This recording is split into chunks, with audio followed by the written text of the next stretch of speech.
Hi guys, today I'm back with another resin mold to test out. Now this one is a little Trinket box. It does have a little flower pattern on the lid. So I've mixed up some epoxy resin and I've added just a mica powder from the set that I use all the time from Amazon.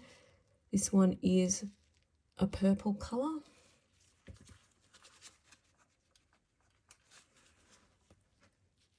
It looks like that.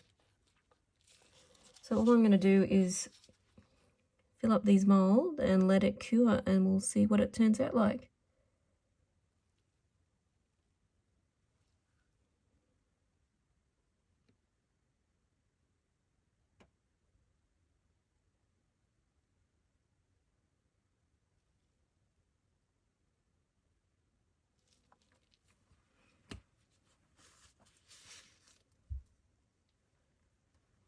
Okay, I'll let them sit for a few minutes and then I will pop any bubbles with my little heat tool here that appear, and I'll let them cure for at least 24 hours before I unmold them, and I'll be back. Okay, these have had 24 hours.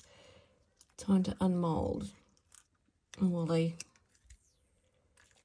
look like they're going to come out okay quickly. There we go. Wow, look at the pattern on the outside of that container. That is so detailed. All those beautiful flowers. So pretty. It's just got that little smooth inside. Okay.